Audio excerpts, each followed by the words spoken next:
నమస్కారం. నేను మీ రాజేష్ నాయక్, ఉస్మానియా యూనివర్సిటీ. ఈరోజు ఒక వార్తలో కథనం చూడడం జరిగింది.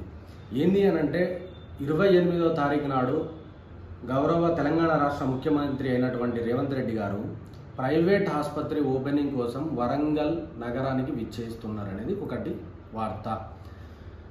సరే, అదే నిజమైతే ఇవాళ రేవంత్ రెడ్డి గారికి ప్రైవేట్ ఆసుపత్రుల మీద ఉన్నటువంటి ప్రేమ ప్రభుత్వ ఆసుపత్రుల మీదకి ఎందుకు లేదు? ఇదే నువ్వు పర్యటిస్తున్న వరంగల్లో ఉన్నటువంటి ఉత్తర తెలంగాణకి పెద్ద వరప్రదాయిని లాంటివంటి ఉత్తర తెలంగాణకి ఆరోగ్యానికి అందించేటువంటి ఎంజిఎం ఆసుపత్రిలో కరెంటు కోతలతోటి రోగులు చాలా నానా అవస్థలు పడుతున్నారు. అనంటే ఇది ప్రతి ఒక్క టీవీ ఛానల్లో, ప్రతి ఒక్క పత్రికలలో వచ్చిన వాస్తవం, నీకు కూడా ఉన్నది ఇన్ఫర్మేషన్. అలాంటి పరిస్థితులను చక్కబెట్టి, ఇలాంటి అరకొర వసతులను మీరు సరిదిద్ది ప్రభుత్వ ఆసుపత్రులను బలోపేతం చేయాలి. కానీ ఈరోజు ఈ ప్రైవేట్ ఆసుపత్రులను ఎంకరేజ్ చేసే దాని వెనకాల ఉన్న కుట్ర ఏందనేది అర్థమవుతలేదు. అనంటే తెలంగాణ రాష్ట్రంలో ఈ బడుగు బలహీన వర్గాలు, సామాన్య ప్రజలు ఆరోగ్యంగా ఉండడం మీకు ఇష్టం లేదా? అనంటే తెలంగాణలో ఉన్నటువంటి పల్లెల్లో ఉన్నటువంటి ప్రజలకు ఆరోగ్యానికి లక్షల రూపాయలు పెట్టుకొని ప్రైవేట్ ఆసుపత్రికి పోవాల్సిన దుస్థితి కల్పిస్తున్నారా మీరు? ప్రభుత్వ ఆసుపత్రులను బలోపేతం చేయి. ప్రభుత్వ ఆసుపత్రుల్లో ఉన్నటువంటి అరకొర వసతులను మీరు ఎమ్మటే వాటి మీద దృష్టి సారించి ప్రభుత్వ ఆసుపత్రులను బాగు చేసే ప్రయత్నం జరగాలి. కానీ ఇవాళ మీరు చేస్తున్నది ఏంది? మొన్నటికి మొన్న చూసుకుంటే బసవ తారకంలోకి వెళ్ళి, హాస్పిటల్లోకి వెళ్ళి, అదొక రకమైన ప్రైవేట్ ఆసుపత్రి.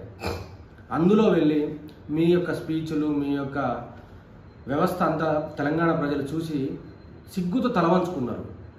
అదే మళ్ళీ రిపీట్గా ఈరోజు ప్రైవేట్ ఆసుపత్రి అయినటువంటి వరంగల్లో మీరు ఓపెనింగ్కి రావడానికి గల కారణం ఏందో, ఆంతర్యం ఏందో అర్థం కాని పరిస్థితి. కాంగ్రెస్ ప్రభుత్వము ప్రజాపాలన పేరిట ఏర్పడి 6 నెలలు దాటింది. ఇప్పటి వరకు హెల్త్ డిపార్ట్మెంట్ మీద కానీ కనీస రివ్యూ జరపలేని దుస్థితిలో ఇవాళ తెలంగాణ రాష్ట్రం ఉన్నది. అసలు ఏం జరుగుతూ ఉన్నది అనేది అయోమయంలో ఉన్నది తెలంగాణ. ఎప్పుడు పొద్దున్న లేస్తే కేసీఆర్ గారిని తిట్టాలి, కేసీఆర్ గారి యొక్క పరిపాలన మీద, నాడు చేసిన పరిపాలన మీద దుమ్మెత్తిపోయాలనే ఆలోచన తప్ప ఏ రోజైనా ప్రజల గురించి ఆలోచించిన దాఖలాలు కనబడతాయి. కేసీఆర్ గారిని తిట్టుడెందుకు? కేసీఆర్ అనేటాయనే గత ప్రభుత్వంలో పాలించిన 9 సంవత్సరాల ప్రభుత్వంలో ఆయన కేటాయించిన బడ్జెట్ గురించి తెలుసా నీకు? 9 సంవత్సరాల కాలంలో ఆరోగ్యం మీద, హెల్త్ డిపార్ట్మెంట్ మీద కేటాయించిన బడ్జెట్ 73,000 నుంచి వెళ్ళి దాదాపు 80,000 కోట్లు కేటాయించింది. అదే ఈ కాంగ్రెస్ ప్రభుత్వం గతంలో 10 సంవత్సరాలు పరిపాలించిన కాలంలో కేటాయించిన బడ్జెట్ ఎంతో తెలుసా? 14,752 కోట్లు మాత్రమే. 2013-14లో బిఫోర్ తెలంగాణ ఫార్మేషన్ వాళ్ళు కేటాయించిన బడ్జెట్ ఆరోగ్యం మీద ఎంత తెలుసా? 2,700 కోట్లు, జస్ట్ 2,700 కోట్లు. అదే కేసీఆర్ గారు వచ్చిన తర్వాత దిగిపోయే ముందు సంవత్సరం కేటాయించిన బడ్జెట్ 12,364 కోట్లు.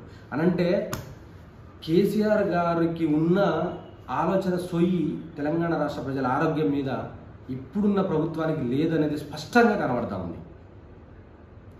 అదేవిధంగా కేసీఆర్ గారిని ఊకే తిట్టడం ఎందుకు నాకు అర్థమైతలేదు. తిట్టడం కాదు, కేసీఆర్ గారు చేసిన పాలన కంటే కొంచెం మెరుగ్గా చేయడానికి ట్రై చేయి. కేసీఆర్ గారు జిల్లాకు మెడికల్ కాలేజ్ అంతా స్థాపించండు. మీరు దాన్ని కాస్త స్థాపించిన మెడికల్ కాలేజ్ అంటే మెరుగ్గైన సౌకర్యాలు కానీ వాటిని డెవలప్ చేసే ప్రయత్నం చేయి. అదేవిధంగా ఇక్కడనే వరంగల్ ప్రాంతంలో ఉన్నటువంటి 25 అంతస్తుల 2,000 పడకల ఆసుపత్రి, 2,100 పడకల ఆసుపత్రిని కేసీఆర్ గారు స్థాపించి భూస్థాపన చేసి ఇవాళ అది పనులు జరుగుతుంది. కానీ కాంగ్రెస్ ప్రభుత్వం వచ్చిన తర్వాత ఆ పనులు ఎంతవరకు జరిగిందో దాని మీద రివ్యూ చేసి దాన్ని తొందరగా కంప్లీట్ చేసే ప్రయత్నం చేసి జనాలకు ఒక భరోసాను కల్పించాలి.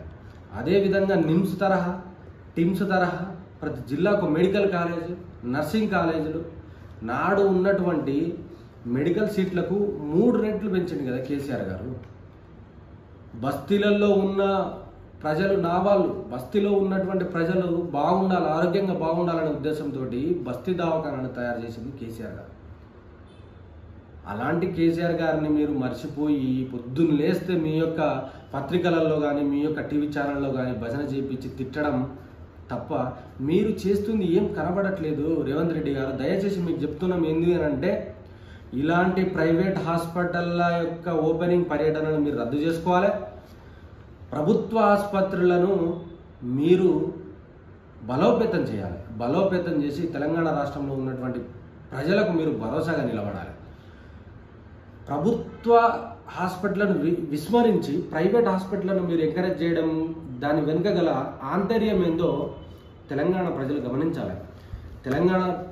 తెలంగాణ ప్రజలారా, దయచేసి ఇలాంటి కుట్రలను మీరు పసిగట్టండి, ఎక్కడికక్కడ ప్రశ్నించండి. ఇలాంటి కార్యక్రమాలు తెలంగాణ సమాజానికి మంచివి కాదని చెప్పేసి నేను ఈ రకంగా తెలంగాణ ప్రజలకు తెలియదలుచుకున్నాను. జై తెలంగాణ.